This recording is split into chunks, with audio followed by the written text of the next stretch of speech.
Conformity.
How's it going? Good evening, everyone. I'm so excited to be with here this Monday night. As you probably well know by now, it is President's Day. Lucky for us, our president is overseas in Ukraine at the moment. I guess I don't know if that's good or bad, but in either case, he's not here with us on this eventful and important historical day. I don't know why it's so important. We're actually going to talk about this on Making the Argument tomorrow with Nick Freitas. I don't fully understand President's Day. I understand the desire to commemorate our dear leaders, but honestly, I feel like we've been giving the role of the presidency far too much importance over the last few decades, and I would like to see its power diminished, but that could be just me. I'm so excited to talk to you guys tonight because we have some really interesting questions to examine about whether the right needs celebrities, about what the role of celebrities should look like, and we're going to talk about whether a company can survive without its founding member. I think the answer might surprise you guys, but we're going to look at that together. I had a really good article I want to start us off with tonight. This is something I was reading the other day when Andy and I were out for brunch. This is from The Spectator. It's from an author called Panda La Terriere. I have no idea what nationality that is or what this person's gender is, but the article is really encouraging and it really matches exactly what the headline says, which is why Gen Z is turning against woke culture. It's a fairly short article. We'll do the whole thing. We made it into a cultural revolution and traumatized ourselves. The other day, in a bar in London frequented by students of the infamously woke Goldsmiths University, I met a young white cis male who said that the English were to blame for his inherited trauma because of the historic oppression of the Irish. The only problem was he wasn't Irish. He was American, and so were his parents and probably grandparents. Pain lasts a long time, he assured me. What struck me about this encounter was not that it was typical of my Gen Z generation, but that it was so obviously cringe-inducing, a sort of hackneyed pickup line. Another student in the same bar, sporting an orange mullet and a thong as a t-shirt, I don't even want to think about how that works, tried to convince me my age was a social construct. It sounds like they didn't succeed. I would like for my age to be a social construct. Alas, biology would disagree. To me and many of my Gen Z peers who were born after 1996, such talk feels increasingly silly, a millennial trend that's gotten old and tired. The absurdity has become too glaring. If being distantly related to the Irish can engender self-compassion, could not my white Englishness be reframed as a form of victimhood? How can there be an end to oppression when the opportunities to be oppressed are so endless? Isn't that the core question? We feel as if we've run into a mental wall and the whole woke business is running out of road. Intersectionality, the academic word for the game of victimhood top trumps, which has dominated our discourse for so long, seems to have metastasized so much it makes no sense to anyone. New neurodiversities, new genders, new sexual orientations, new disadvantages are spawned every day. Actual poverty, the original disadvantage, is rejected at the victim card vending machine. Take millennial singer Harry Styles, who is known to wave a pride flag at almost every one of his concerts. Accepting his Album of the Year award at the Grammys last week, he said, quote, "This doesn't happen to people like me very often," close quote. He was right. Boys from the Midlands who grow up working class in a single-parent household rarely reach the heights of fame and success that Styles has. But Styles had forgotten that no matter how androgynously he dresses, he is still white and a man, and pale males aren't meant to talk about overcoming odds. Some of his fans, as Vogue puts it, can't quite believe anybody who looks like Styles, any homogenous white guy, has the audacity to publicly signal a lack of privilege. Clearly, Styles should have studied more. To be specific, he needed to be incubated on a campus environment with an obscene amount of free time and no desperate imperative to make money from around 2017 onward. This is where the millennial and Gen Z respective commitment to woke diverges. Millennials spoke out about race, feminism, sex, consent, and so on. The cohort that succeeded didn't reject their ideas, but they picked up that baton and ran with it in a million different directions. Gen Z has so complicated and corrupted the theories it inherited that none of us can even begin to understand anymore. I think that's right. It's gotten very complicated. The intersectionality is intersecting too much. Now, I was always optimistic that ultimately this would lead us back to the individual, but instead what's happened here is that it's just confused people. Our university careers were spent in a state of intermittent abject terror. We were scared of committing cultural appropriation, of forgetting to wear our she/him stickers, of missing trigger warnings and contaminating safe spaces. We were scared of each other. Millennials, such as Styles and the other Harry, HRH for that matter, I'm not sure who that is, were able to popularize and profit from woke. We, on the other hand, have gone further, turned it into a cultural revolution and traumatized ourselves.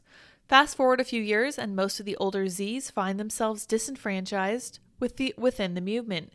Many of them, having just flown the nest in an increasingly expensive world, are experiencing the one setback that the religion of woke won't let them build a self-soothing identity out of, namely a shortage of cash.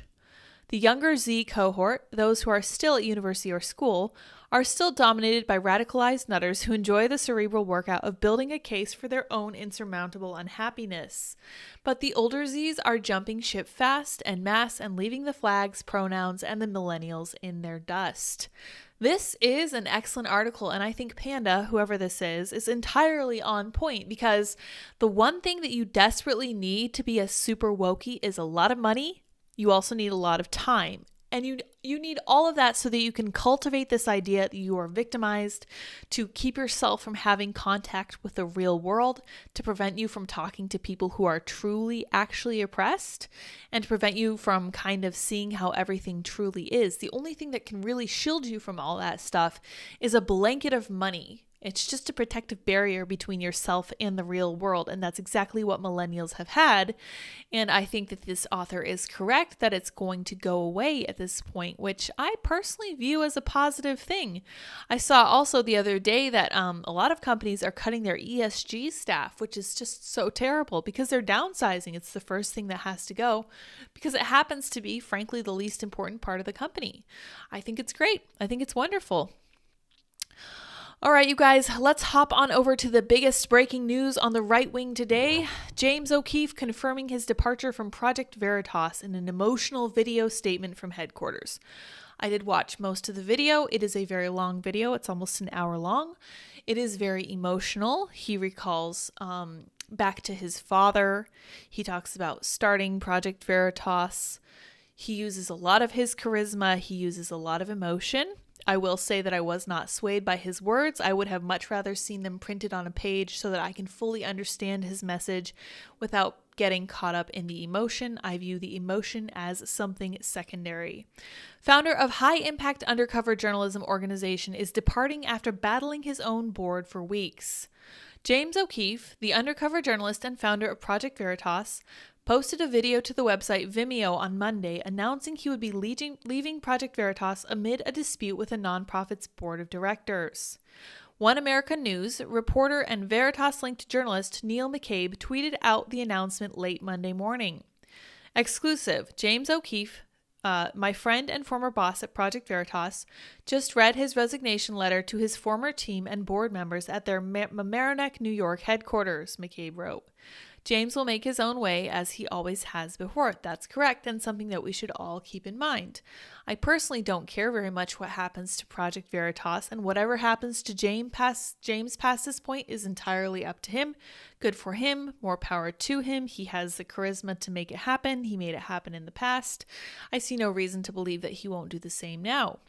Known for his various sting operations and undercover stories investigating lawmakers, government agencies, private corporations, and celebrities, O'Keefe sought to hold true to the organization's motto, "Be brave and do something." The group's leader was placed on paid leave earlier this month, seemingly related to a dispute over the removal of 2 board members. In O'Keefe's quest to remove them, the board reversed his decision and issued a memo with more general complaints about the working conditions and management attitude at Project Veritas. To me, this sounds like the working conditions at Project Veritas simply boiled over.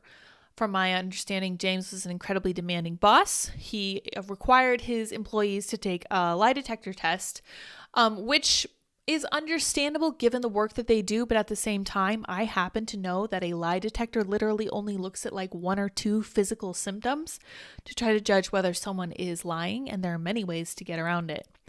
Despite the board attempting to tamp down rumors of O'Keefe's imminent departure, he posted a video to the website Vimeo detailing how he was stripped of his authority. Journalism is reporting things powerful people want to keep hidden for the wrong reasons, he said during the 45-minute-long video. Moral wrongs, bad behaviors.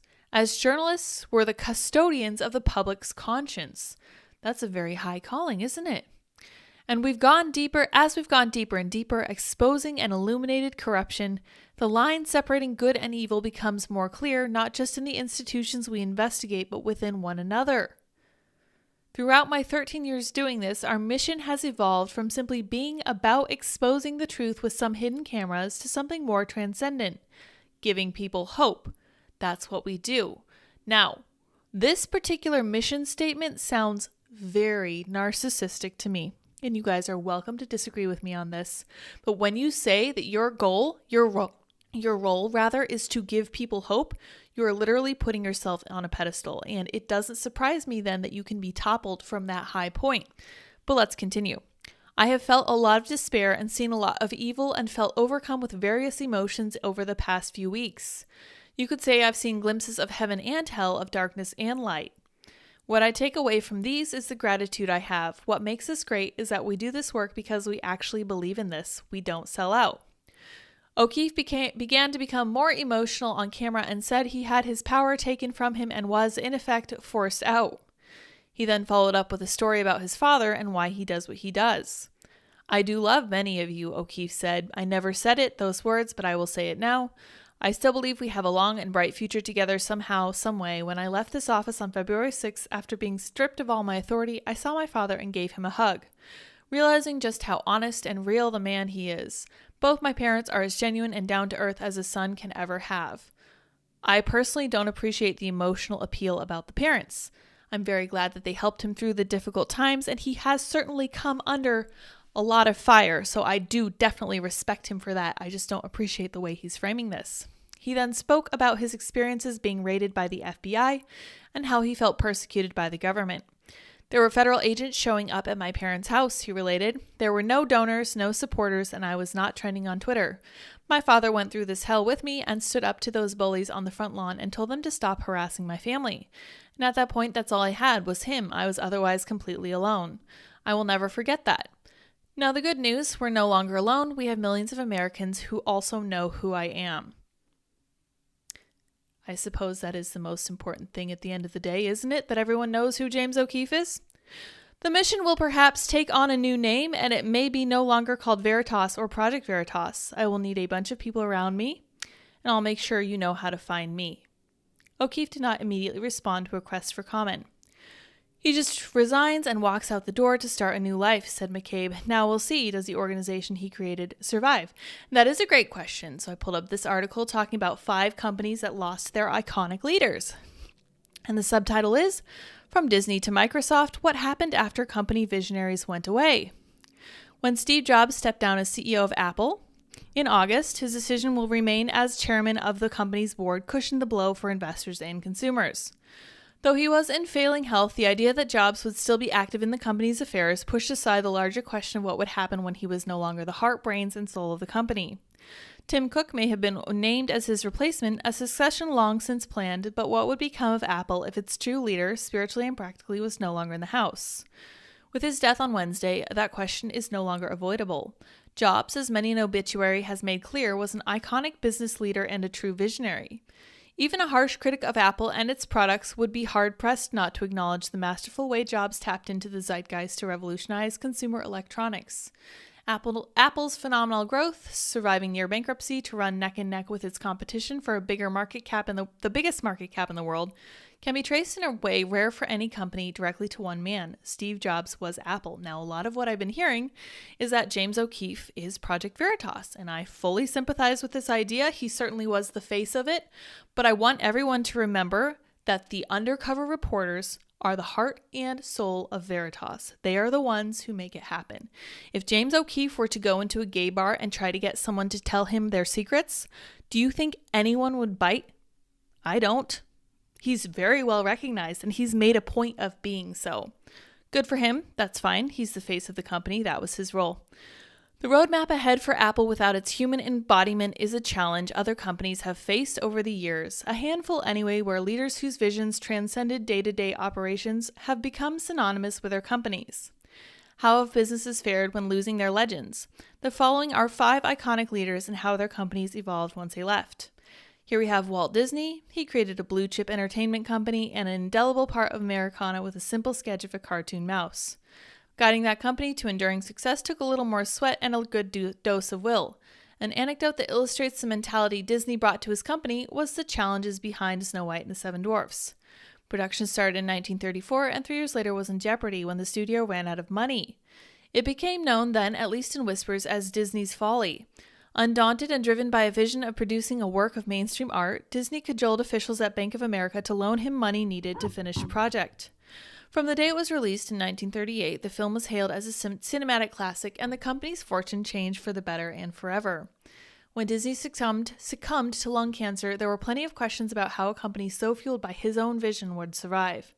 The financial fellows think we're going to fall on our faces without Walt, Time quoted his brother Roy Disney, saying a few months after he died from lung cancer in Burbank, California, "Well, we're going to fool them." Fool them they did.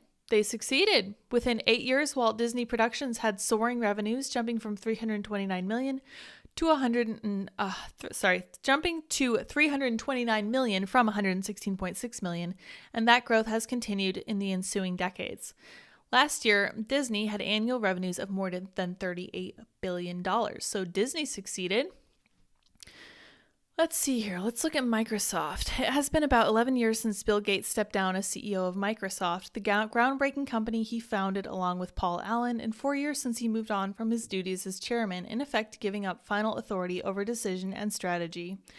And yet, no matter who takes the reins from current CEO Steve Ballmer and into the future, the face of the company will always be Gates. Unfortunately, Gates nearly single-handedly ushered the era of PC software. While Apple pioneered the concept of home computers, a notion once scoffed at by IBM and others, Microsoft was the driving force in making them a usable, productive part of everyday life with the ubiquitous operating system Windows. Let's see. While Gates is hailed as a visionary, Ballmer's Microsoft has been criticized as lacking the sort of quantum leap creativity that was once his defining trait. Missed opportunities have chipped away at its reputation. The company watched Apple, once left for dead and bailed out by Microsoft with a cash infusion, surpass it in market cap revenue and consumer loyalty. The Zune MP3 player and Windows phones were Johnny-come-lately products, and the Vista OS was less greeted with open arms in the extended middle digits. Tablets, well, Microsoft had designs for the Courier, but remained solely on paper as the iPad became revolutionary. Microsoft was too late with too little and lost the game to Apple and Google. Potentially game-changer efforts to buy Yahoo and Facebook were notable failures. By contrast, dipping into its $50 billion reserves to buy Skype for $8 billion raised eyebrows among the public and infuriated investors. To Ballmer's credit, he was in charge as the Xbox video game system and the Windows 7 OS became hits, but that wasn't enough for hedge fund manager Dave Einhorn, who told a group of investors recently that Ballmer's continued presence is ruining your stock. So Microsoft didn't do so well, saying goodbye to their founder. And next we have, let's see here, McDonald's. Chicago area businessman Ray Kroc was a jack of all trades, everything from a jazz musician and radio host to paper cup salesman. It was while selling for companies that made milkshake mixers that Kroc had the inspiration to start what would become a global fast food empire, McDonald's. I think we all know how the story of McDonald's ended. They were doing extremely well. They were the number one in the world for a while, and I think they're starting to go down a little bit as people tend to want to eat fast food a little bit less. Next, we have Sam Walton and Walmart. Walmart did incredibly well, continues to do very well even after Sam left. And then Ford. Ford's doing well, probably not as well as a company like Tesla, but still noteworthy examples of companies that did okay and some of which thrived after losing their founders. All that to say, I certainly don't think it's all over for Project Veritas, even though a lot of people are saying that James O'Keefe is Project Veritas. As somebody who's spent my whole career behind the scenes, I am begging you to remember that at the end of the day, the person you see on the front cover of the magazine is not the person who is making things work. The people who are making things work are the people you never see. The people who don't really want fame or attention. The people who don't need a lot of plaudits for their hard work. The people who just do the tedious things day in and day out. I used to work every night until 2 a.m, making sure that Timcast IRL was properly produced, that clips were ready to go, that the podcast was up, that everything was on Rumble, and that everything had thumbnails. And that was just what I did. That was my full-time job. It was fine. It was great. It was cool. It was very fulfilling. Live production was fun too. Sometimes I got to chip in. You guys saw me occasionally over there. But I want to emphasize the importance of the people behind the scenes. And for that reason, I do not think that Project Veritas is going to be on the way out after this, although I certainly do wish James the best. All right, this was very interesting to me for sure. Kevin McCarthy is giving Tucker Carlson access to a trove of January 6th riot tapes. That's very interesting.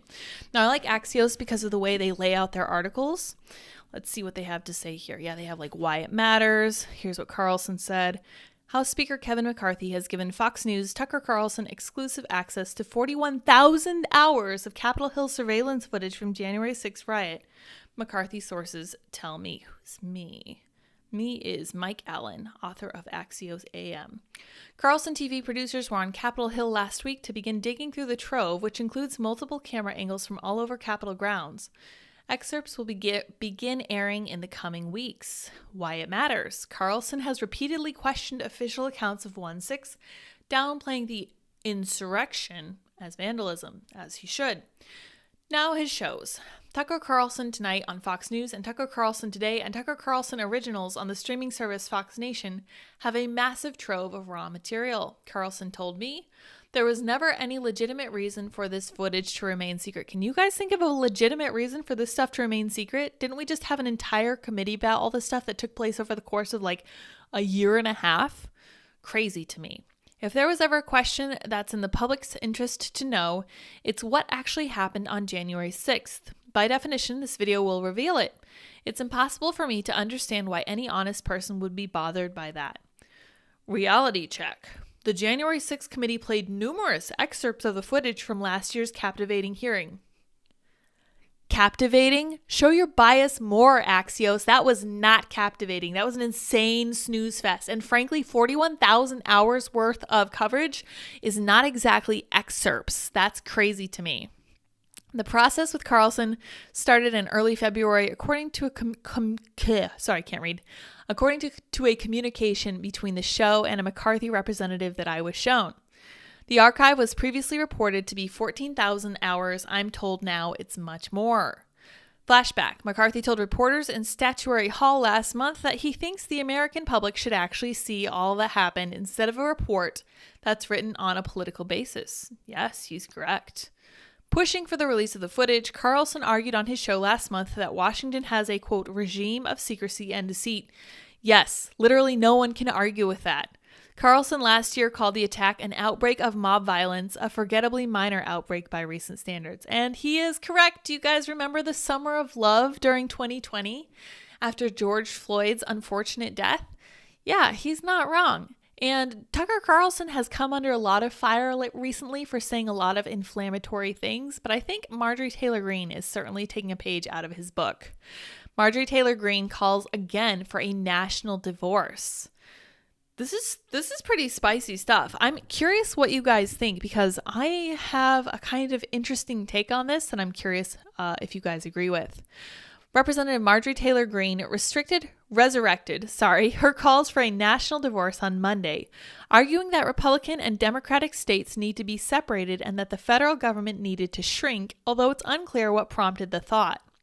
We need a national divorce. We need to separate by red states and blue states and shrink the federal government.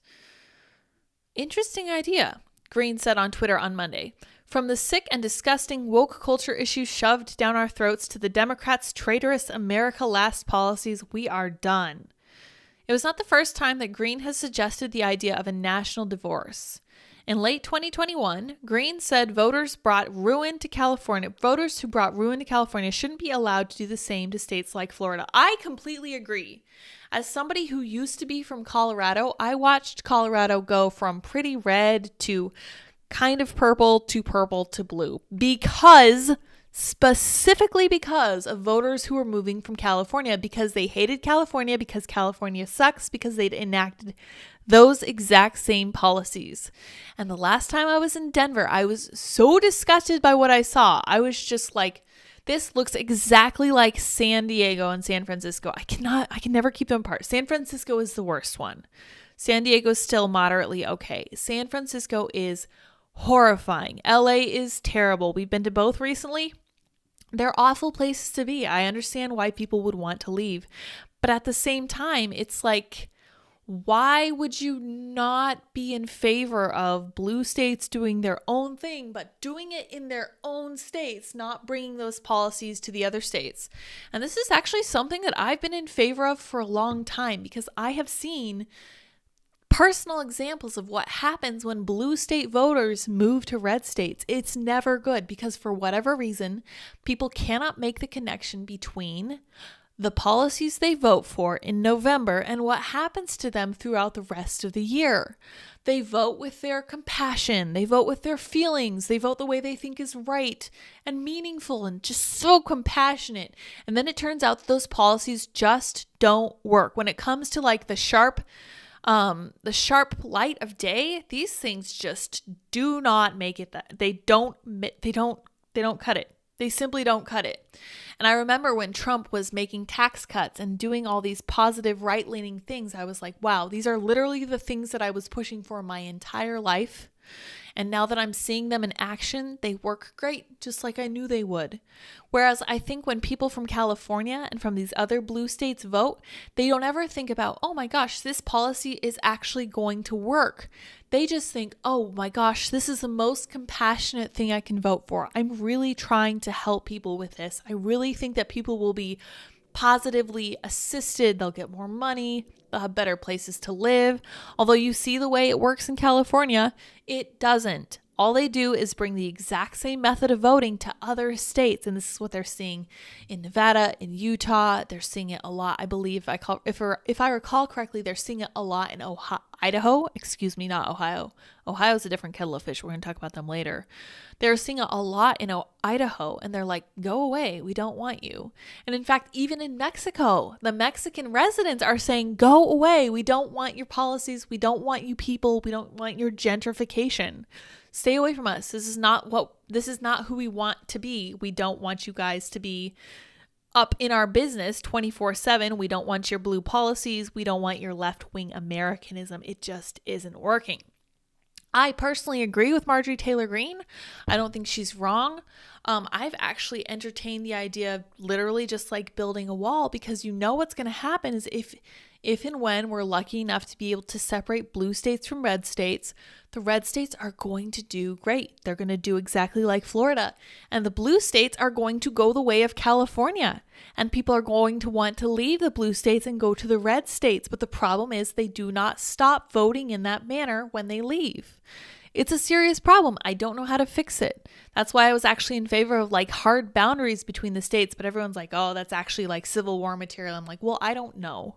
I don't have a good solution. I'm just saying that I think that it would be good to encourage people to stay out of the red states if they choose to vote blue. In many cases, that works anyway, because a lot of these blue voters don't want to move to states where abortion restrictions are more tight. Which is funny to me because like Sweden has like a 15-week ban. Almost all of the countries in the world have almost like a 12-week ban, which is the first trimester, which is nowhere near what the US has. The US is on par with Canada, China, and North Korea.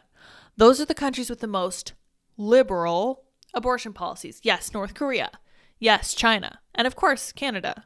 And then there's us. So you tell me how liberal that is. I don't think it is at all.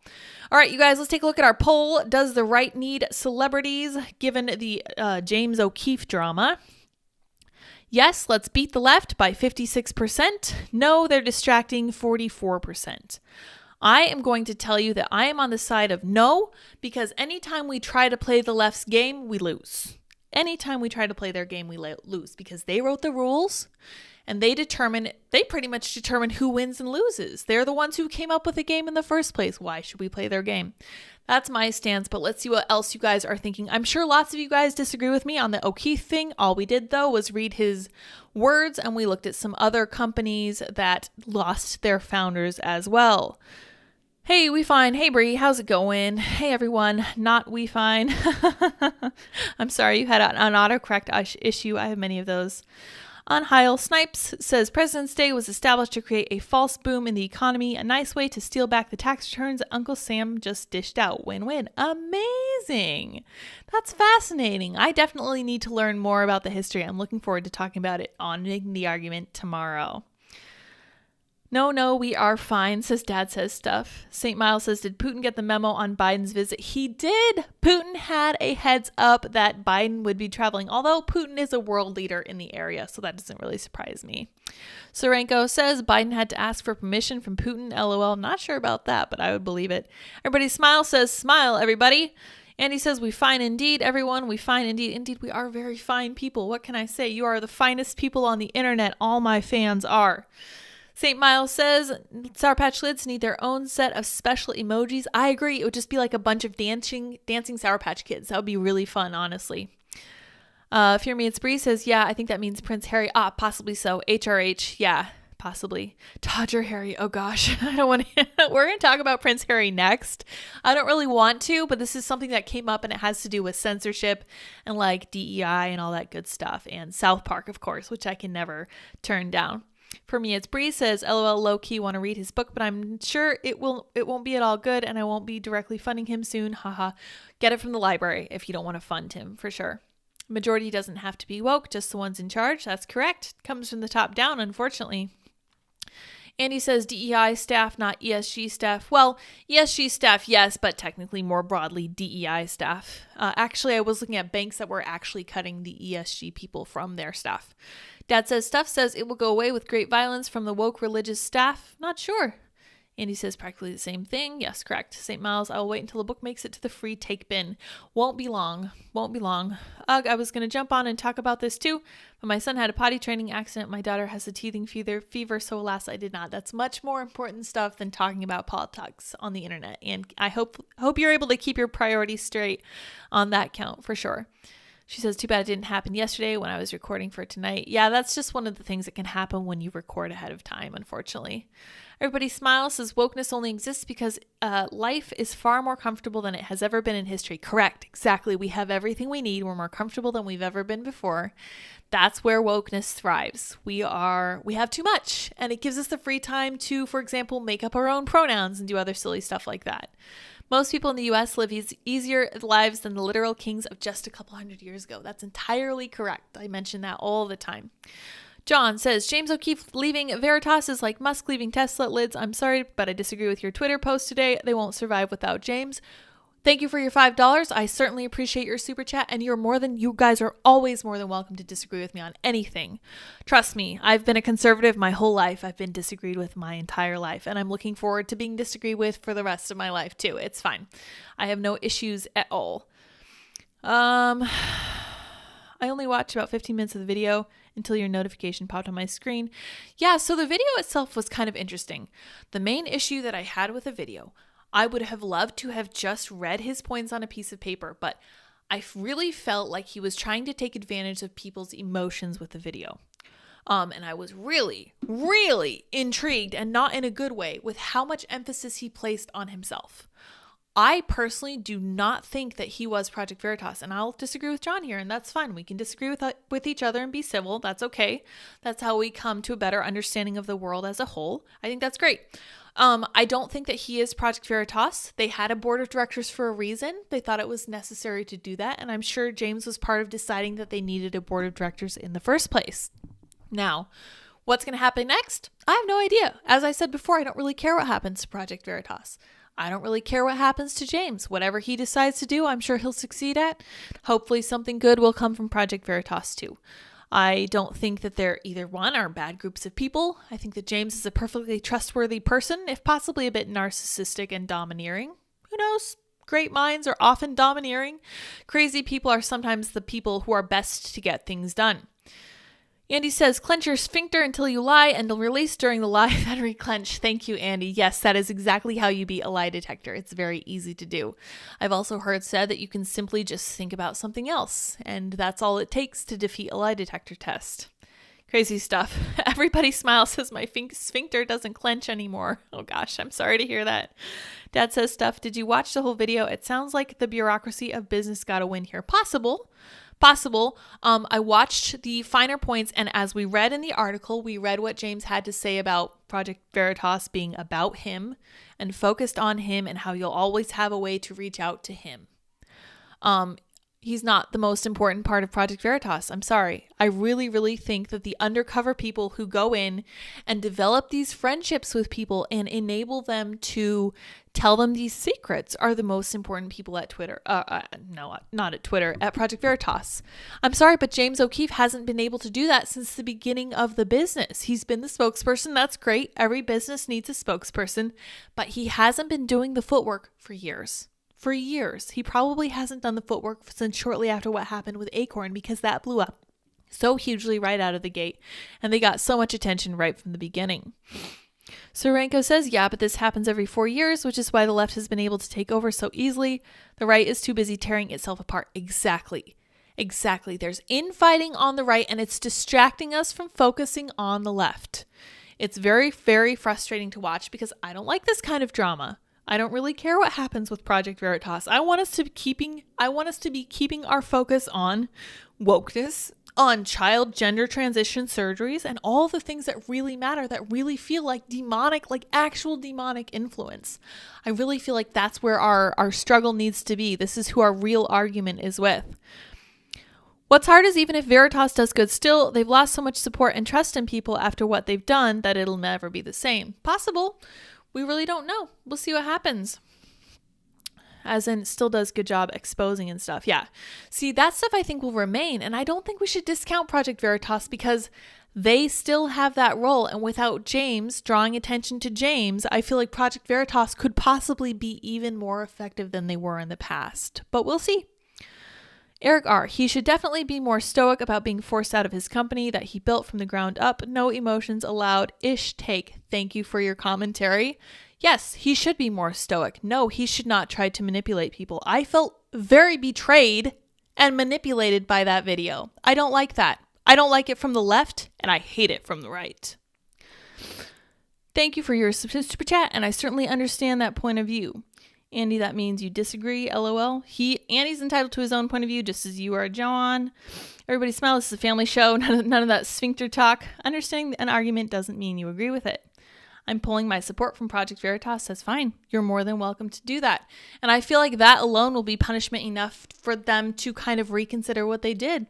If they did make a mistake, I think that because I also read their statement, and their statement was super trashy too. Like, really trashy. They were talking about, oh my gosh, we're not going to get rid of James. Well, it's been like 3 days and they've gotten rid of James. So that was a lie too. So it seems to me like nobody's really shooting straight over there. Who knows? Maybe the company deserves to fall apart.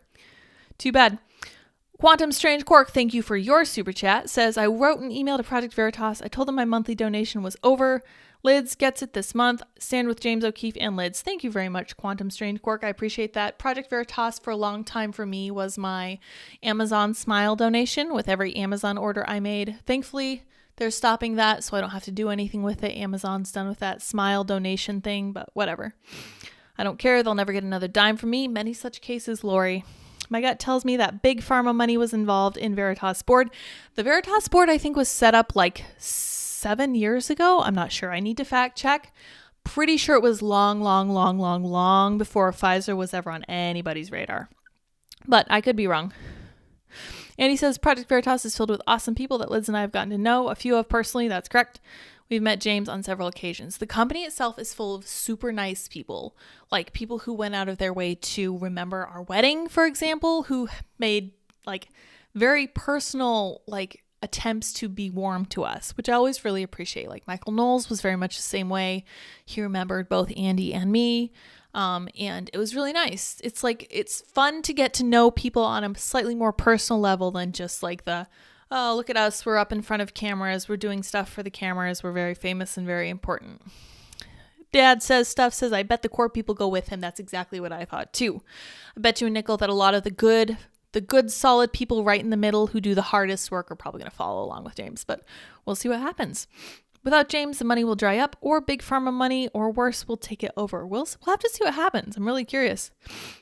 Disney is also evil, so there's that. Yes, certainly. It didn't say the companies were good, just asking whether they survived or not. And Disney did certainly survive and thrive. Please call me Andy, says Andy. Adney is my father's name. Yes, there's a lot of autocorrect going on in the chat today. Thank you guys all for joining me for sure. Papa John got us a massive order of pizza at Timcast and eated every pie very... Wait, what are you spelling over here, Andy? And eated each pie very scrupulously. Very good spelling. Good stuff over here. I can't read this stuff. Goodness gracious. Good work, everyone. Best button pusher ever. Thank you. I appreciate that. There's one other super chat I want to read here. Zomg, this is awesome. LOL says, please, mommy and daddy don't divorce. Sad face. Nobody's getting divorced. Honestly, I really would like this infighting on the right to just stop. And I really feel like this is one of the downsides of celebrity culture. Oh, I love James O'Keefe. I care more about James O'Keefe than I do about Project Veritas. I'm going to argue with you if you like James O'Keefe and I don't. I'm going to argue with you if you like Trump and I like DeSantis. Stop. We are all focused on the big cultural issues that we really care about. We all really care about things like kids not being exposed to Drag Queen Story Hour. That is the really important stuff, not whether James O'Keefe gets to stay with his company. I'm sorry, it is even bigger than that. It's about corporate culture once the founder leaves. If the people at the head get poisonous, it will fail, especially if the ousting was corrupt. That's fair analysis. I do think that's fair. Yeah, certainly if this was corrupt, people are going to look at this. People within the company are going to look at it and be like, that wasn't fair. I'm leaving. And then they'll be able to find something else because the right wing is a growing movement. And if you worked with Project Veritas, you're good. Anywhere you apply, pretty much, you'll be able to work with like anyone. You pretty much have a guaranteed golden ticket anywhere else you want to work, which I think is great. I think that's how it should be. I think we should be building this counter economy, like the parallel economy. You know what I mean?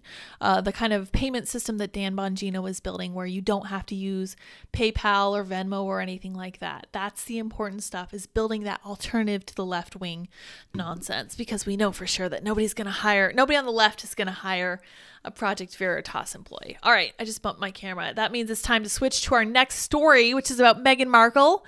I know you guys love talking about her. She's your favorite. Here we have the South Park drawings of Meghan and Harry. This was a hilarious episode. I only saw a little bit of it because that's how I see South Park anymore, because I'm an adult who doesn't really have a whole lot of time to watch South Park anymore. The Duchess won't watch the episode mocking her and her husband, sources say. Okay, so she won't even watch it. But she's very upset at her depiction in South Park. It literally just looks like her with her little hat and her cute little dress. And her sign that says, "Stop looking at us," and her husband's sign that says, "We want our privacy." I love it so much. Meghan Markle and Prince Harry as depicted by South Park. Harry and Meghan have yet to publicly speak about the last week's episode of South Park, presumably because they don't have the staff left to formulate a press release. But California sources claim that Meghan has spent the last few days upset and overwhelmed about how she was portrayed. Oh no. Did you know that South Park said that they designated her as a victim? And here she is being upset and overwhelmed. Oh my gosh. It's almost like she's a victim, a professional victim. That's crazy. It's almost like that depiction of her was spot on and she can't stand it. If you read anything about Harry and Meghan over the last 3 years, you'd think that the pair would be delighted with how South Park parodied them. The entire episode, titled The Worldwide Privacy Tour, gives them enough fodder to moan about for more books, or Netflix documentaries, or Spotify podcasts. Meghan can cry about how she's a victim of misogyny, and Harry can claim that this was all a narrative concocted by the big bad press, and probably the royal family. In fairness, South Park didn't hold back. Meghan is described as a sorority girl actress influencer victim by a brand manager during the episode. She's all of those things. That's entirely on point. Perfectly done. Later on, Harry has an awakening, realizing that their obsession with branding has made them turn themselves into products. He claims that there will be no more magazines and Netflix shows. We can just live a normal life. However, when he leaves, Meghan decides to stay, so the prince exits alone. Ironically, after the episode aired, rumors began circulating that Harry and Meghan were so frustrated with the show that they were now taking it out on each other. At least their spousal disagreements are taking place in a 9-bedroom, 16-bathroom mansion. No awkward passings in the hallway for them. Oh, these poor things. Doesn't your heart bleed for these poor victims of such serious oppression? Sources claim that Meghan is annoyed by South Park but refuses to watch it at all. But for Meghan, this couldn't have come at a worse time. The Duchess is said to be obsessed with her half-sister's litigation. Meghan's half-sister, Samantha Markle, is suing her for defamation following their tell-all interview with Oprah Winfrey. The Duchess had previously filed a motion to stop depositions in the case from taking place, but it was dismissed by Florida Judge Charlene Edwards Honeywell earlier this month. Good. I want this woman to be dragged through the mud. I used to have a great amount of respect for Prince Harry. He fought for the UK. He deployed to Afghanistan. He was actually appeared to be a pretty good leader for his troops there. He really enjoyed hunting, and he had all of his own guns. Well, he got rid of all of those when he got married to this dear, wonderful woman who then pushed him into a life of constant talking about how they're so oppressed. And I ultimately just really feel bad for him, but at the same time, he had the autonomy. He didn't have to marry her. Well, let's continue to read. The Duchess had previously filed. It was denied. Then there's the coronation. Meghan and Harry are supposedly weighing up whether they will attend or not, but according to sources close to her, the Duchess feels excluded from the whole thing. Probably better to leave it then. Yeah, you know why she feels excluded? Because she's made herself excluded. She went into the royal family and she made herself incredibly unlikable by everyone. And now she's like, oh my gosh, no one likes me. I don't understand this. This is part of the reason they live in the US instead of in the UK. Aside from all of this, the pair have been made aware that nosy journalists, have been poking around Archewell and asking serious questions about what they actually contribute. That is a good question. This comes after the couple released a report tooting their own horn. Sources claim that the friction between the couple stemmed from the negative reaction after Harry's memoir, Spare. The BBC published a review that called the Duke's memoir the longest angry drunk text ever sent. Oh my. James Marriott from the Times of London called it a 400-page therapy session for Mystic Harry. However much money it provided the couple, it wasn't enough for Meghan, who is said to be embarrassed by the whole thing and seeking support from mentors. Trouble in paradise? Geez, good for them. They are so far above this whole South Park thing. I heard a rumor that they are also weighing up whether they should talk to lawyers about how they were depicted on South Park. And let me tell you, buddy, South Park knows how to do satire. They know how to toe the line so they don't get in trouble. And this is how they've been able to make fun of pretty much everyone since the beginning of time, except Islam, and got away with it. So honestly, good for them. I hope the royal couple does decide to sue them and they end up losing. Ridiculous. Absolutely ridiculous. This is what happens when you decide to pursue celebrity. And let me just say, it does not end well. If you aren't going into it with a proper mindset, if you're going into it with a great sense of narcissism, you're going to have serious problems and you're not going to end up being very happy. I'm pointing no fingers at James O'Keefe. I'm just saying this isn't a route that the right needs to or should want to go down. I think this is something we should avoid entirely. And I know that we put more emphasis on individuals than the left does, and I honestly think that's one of our greatest strengths. But at the same time, we need to make sure that we don't allow the people who are uniquely charismatic to take advantage of us. We need to be wise as serpents and gentle as doves, as the Bible says. I think that's the only way to proceed so that we don't end up with a situation like Meghan and Harry. Andy says, can you imagine criticizing royalty? How dare they? They were anointed by God. I'm still talking about dear leader James O'Keefe, of course. Thank you, Andy. St. Miles says, I don't think the Brits want them back. Yeah, I don't blame them at all. Literally, the only reason people know that Meghan is part black is because she brings it up in every other sentence. That's correct. UK is focused on 15-minute cities. Yes, I heard that too. Very interesting. Haven't had a chance to read all that paperwork, but it's a very interesting side effect too. Solid Monkey says they are public figures. LOL, that's correct. It's very difficult to prove that someone was trying to defame you or slander you if you're a public figure. Sour Patch Kids emoji and a gingerbread man, says Keenan Smith. Keenan, welcome to the chat. Love it. If you want a normal life, caress the like button, says Stuart Walker. That's great advice. I can get 100% behind that. And I see still, like, yes, let's beat the left. We should have celebrities is still winning 61% to whatever else is left. All right, that's fine. You guys are welcome to disagree with me. I just don't think that celebrity is the right way to try to beat the left. All right, you guys, let's hop over to our next article. We're going to talk a little bit about Ohio. Health clinic to open in East Palestine as residents report burning eyes and terrible headaches after train derailment, despite officials saying the environment is safe. And I just wanted to point you guys in the direction of this ridiculous tweet that, if I recall correctly, is thoroughly ratioed. Yes, thoroughly ratioed. 148 likes, 391 comments, only 277 retweets. Enjoying a glass of clean water in East Palestine at Director Vogel, Lieutenant Governor Husted, and Representative Bill Johnson, Mayor Conaway, and Fire Chief Drabeck are happy to see good data results that show the water in the village is safe to drink. Somebody pointed out that if you look over here on the very left side, and I can't confirm this, although Andy did look up what one of these bottles looks like, this looks a heck of a lot like a Smart Water bottle.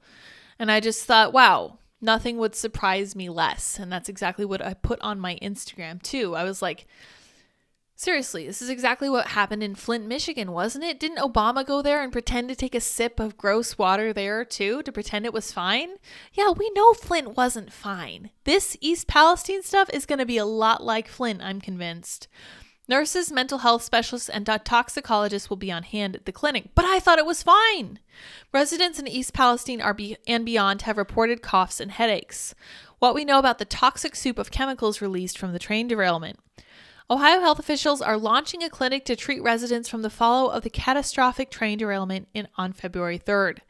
The announcement comes after residents report a wave of sickness despite officials ruling there were no health hazards detected in the town's water or air. Some report burning eyes, loose stools, and headaches since the crash. So you have affecting mucous membranes, digestive tract, and of course, the breathing apparatus, which would affect your headache. Toxic chemicals such as vinyl chloride, benzene, isobutylene were leaked after Norfolk Southern train 32N derailed near the small town on the border between Ohio and Pennsylvania. Substances released during the incident can cause symptoms that match the nausea, dizziness, and shortness of breath residents have suffered since the event. 50 train cars derailed, animals found dead since the crash. So here we have death possible and injury possible. Oh yeah, it's right on the border of Pennsylvania. Interesting. Okay, so this is Lake Erie up here. Oh, cool. Okay. Oh, wow. It's really close to West Virginia, too. That means it's going to be affecting Maryland, too. Wow. Interesting. I live in Niles. All three of my kids are coughing, puffy eyes, bouts of nausea. I'm concerned and don't know where to go or start. We live 6 miles away and had a giant black cloud come directly over our house, and we have heard crickets. No one offering to test our air, water, or soil. We were away the weekend of the derailment, but when I came back that Sunday, my eyes started burning and have been doing so since.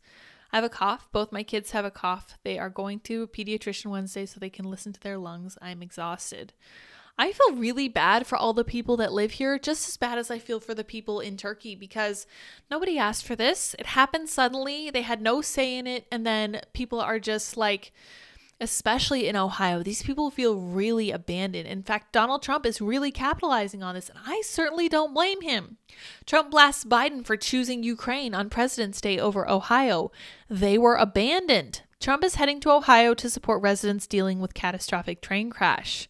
Former President Donald Trump on Monday blasted Joe Biden for spending President's Day with Ukrainians rather than with the victims of a devastating train wreck in Ohio, suggesting it sent a powerful message of neglect to voters in a key election battleground state. Those are great people, and they were abandoned, Trump said in a wide-ranging interview set to air on the Just the News No Noise television show on Real America's Voice on Monday evening.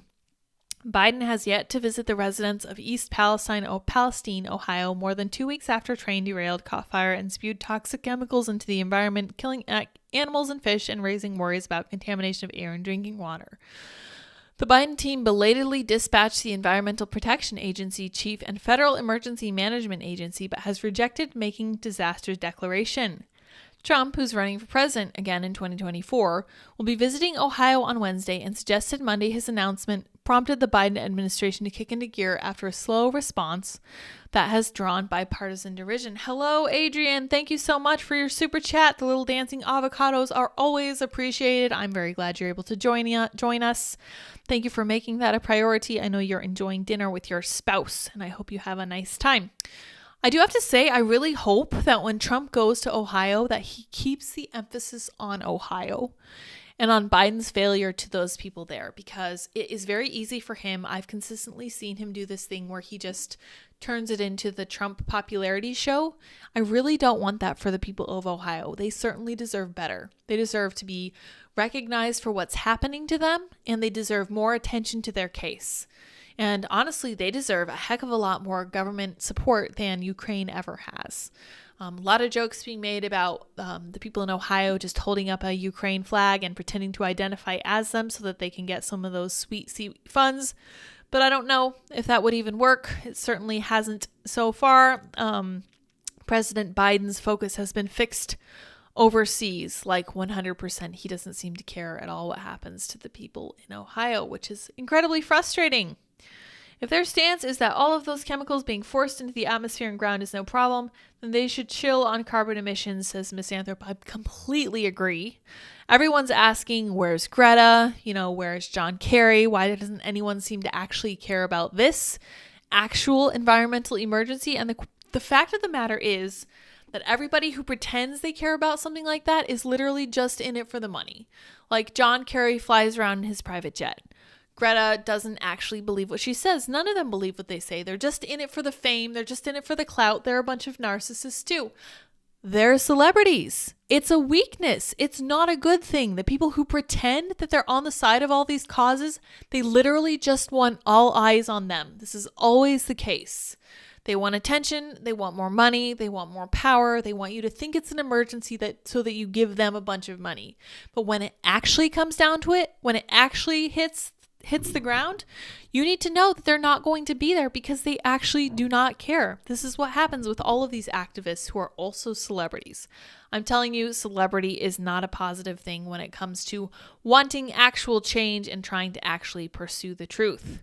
All right, this is a positive thing. So I saw Kenny Zhu's name, so I felt like I had to bring this up. Group advocating for race-blind America demands woke UNC Medical School stop injecting social justice issues into its curriculum as it attempts to force doctors to be activists and politicize medicine. I don't know if you guys saw the recent medical class swearing in, where all of the students had to repeat this kind of motto or pledge talking about how they were going to fight white supremacy or whatever. This happened at UNC.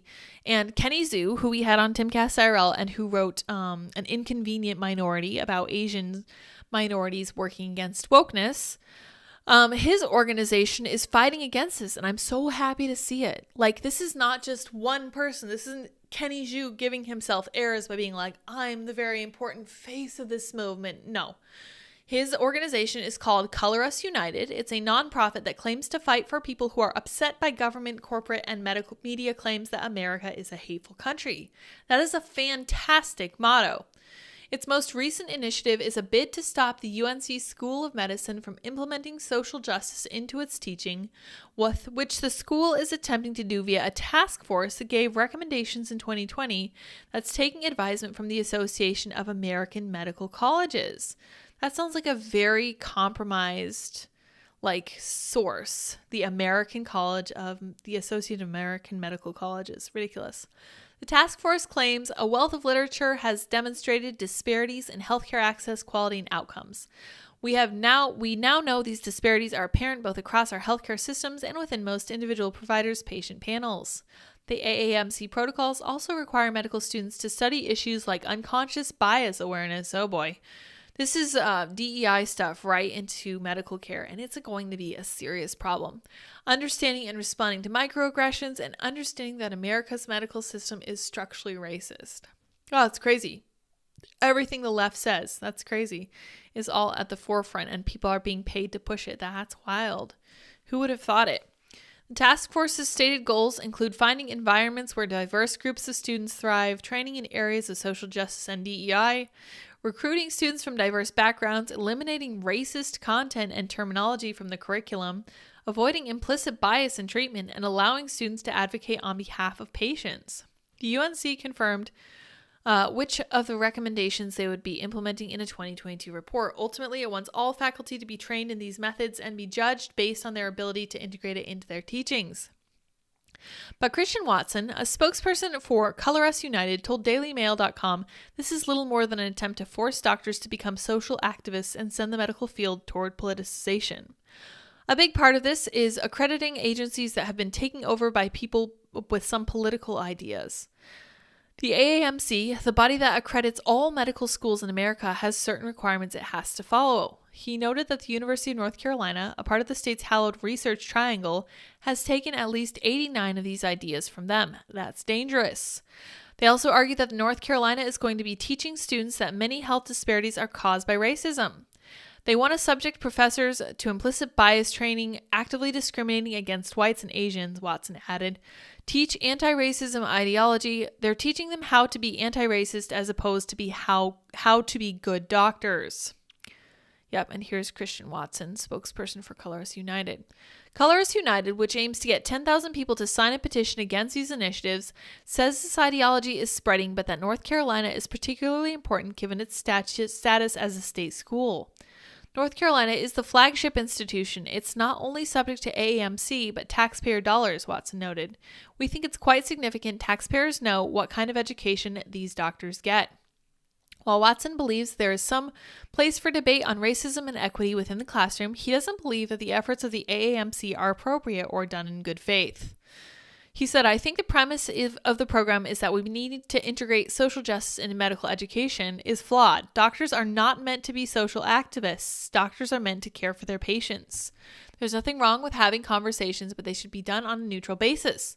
Not one that affirms a particular viewpoint. They are basically posting a left-wing viewpoint about their health disparities to the exclusion of others that may challenge that, he added. Their organization said in a press release it wants the UNC Medical School to renounce their commitment to the social justice and affirm the importance of colorblind, meritocratic patient care over political activism. Good for them. This is a wonderful organization. You guys should definitely check out Color Us United. Kenny Zhu is a wonderful young man, and I really liked what he had to say when he joined us on Timcast IRL. He's very young as well. You guys should definitely check out what they're all about. I'm going to end, I think, there are a couple things. I just want to mention this in passing. The IRS leaked thousands of American tax filings. Congress demands to know if it was political. The leak may have political motives since it was used to prove, as ProPublica put it, that the very richest pay lower rates than the merely rich. Fascinating. Okay, that's a very interesting story. You guys should definitely check it out. That's in the description under this video, but I wanted to end on this story. Teens spent the pandemic in front of screens, and we wonder why they feel hopeless. Opinion from John Gabriel, whom I appreciate. He's a good follow on Twitter. Teenage girls are experiencing despair at all-time highs. As the parent of a college-age daughters, I have a few ideas why. The kids are not all right. According to the Centers for Disease Control and Prevention, teenage girls experiencing despair are at an all-time high. Thank you, St. Miles. Great show for Dippin' Dot Treats or Toys. Thank you so much for your super chat. We really appreciate those. The pets especially do too. They are wonderful. I got to post more pictures of them at The Lighter Dips on Instagram. In a report released on February 13th, the CDC analyzed trends from the annual Youth Risk Behavior Study, which focuses on the health of U.S. high school students.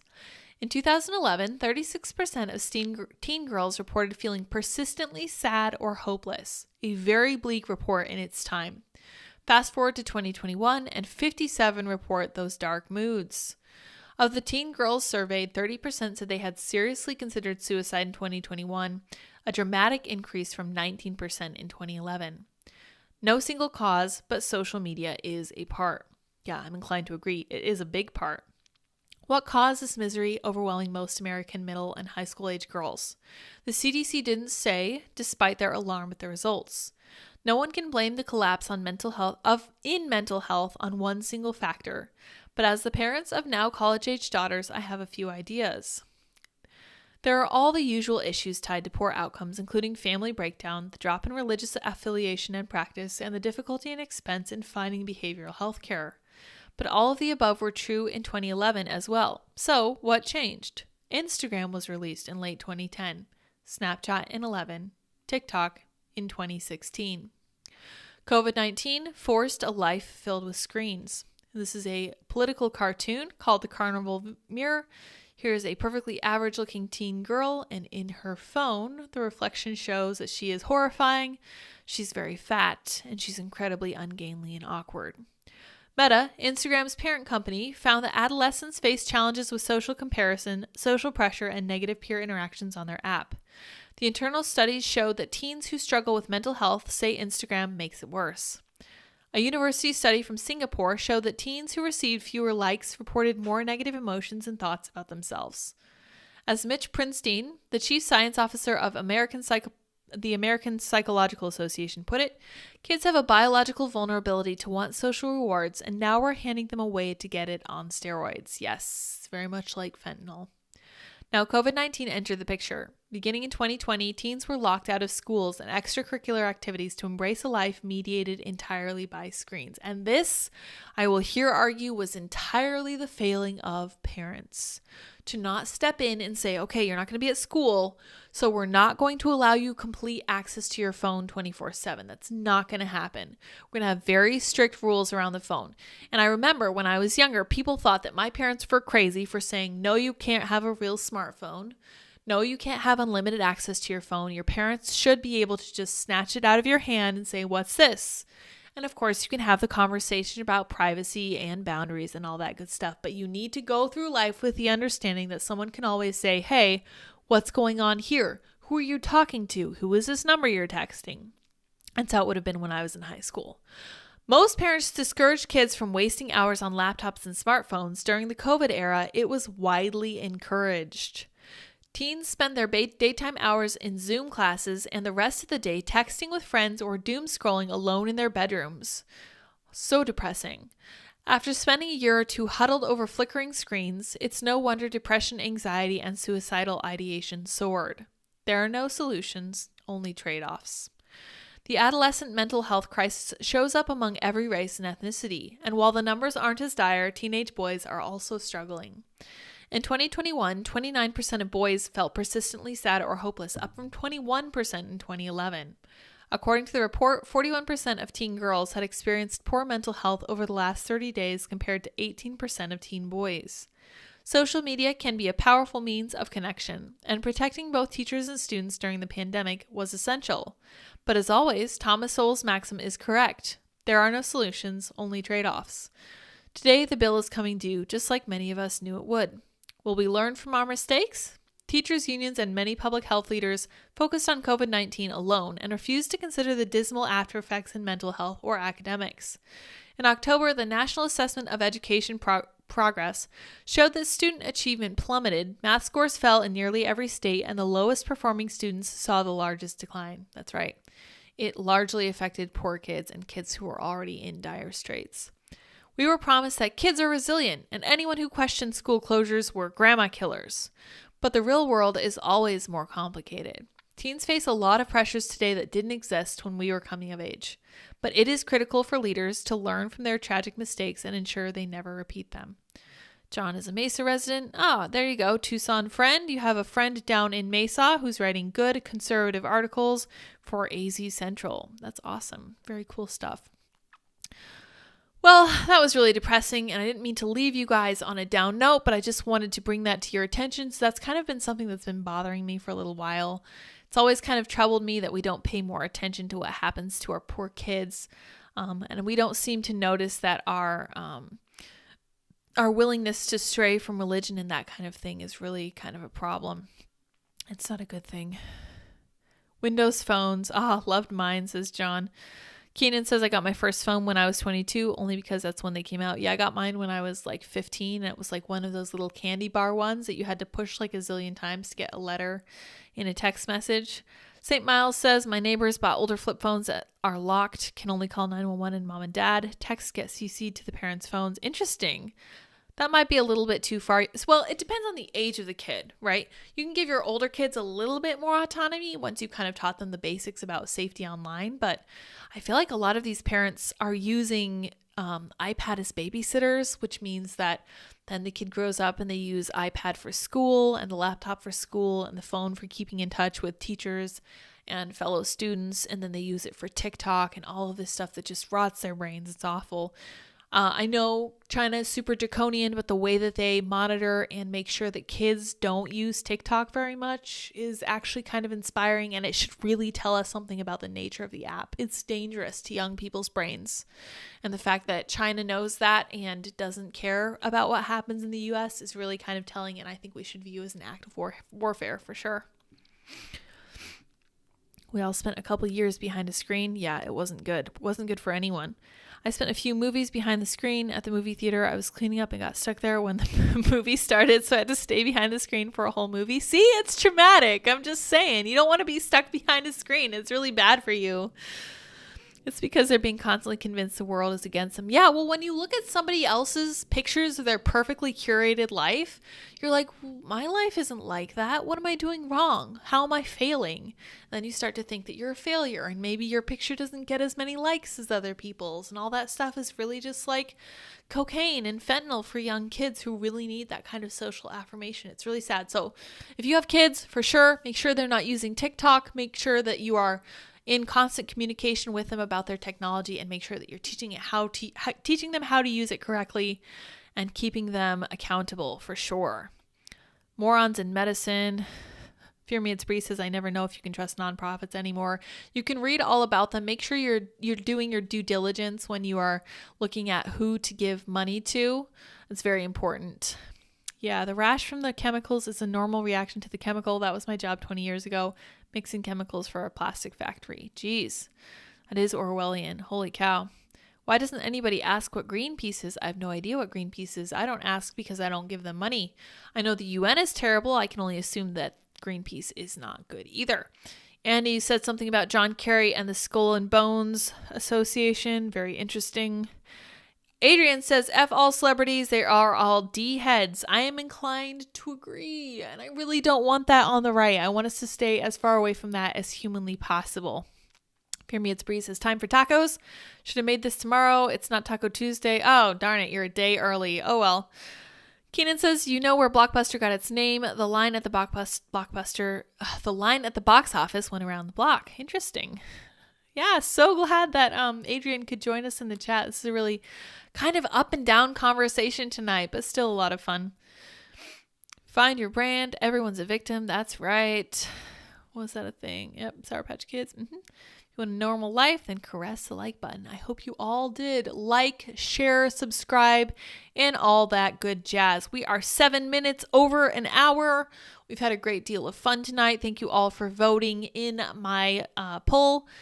I really wish that the right weren't so enthralled to the idea of celebrity. Hopefully that's something that we can work against. That's something that we really don't need, I don't think.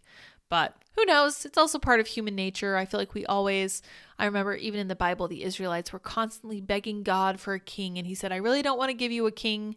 I want to be the one who's in charge. But they insisted. So he gave them kings who were human and ended up actually being kind of terrible. So I need to brush up on that because that was really interesting. And it's kind of pointed when you look at the way the US is run now and how people still really want that celebrity of having a king or queen or that celebrity. Anyway, guys, I will see you all tomorrow on Taco Tuesday. It's going to be awesome. And you guys make sure you go over and subscribe to Making the Argument as well. That is at Nick J. Freitas on YouTube. We have awesome episodes. We have cool clips. We have a bunch of shorts over there that are a lot of fun to watch as well. You've probably seen Nick in a bunch of his different shorts. They are incredibly popular. You will certainly enjoy them if you do go check them out. We will have another episode up for you guys at about 5 p.m. tomorrow, depending on when Nick's able to record with us. He's over in session in Richmond, Virginia. He is a state legislator over there, so he's getting stuff done too. I will see all of you guys tomorrow. Until next time, bye guys.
How's it going?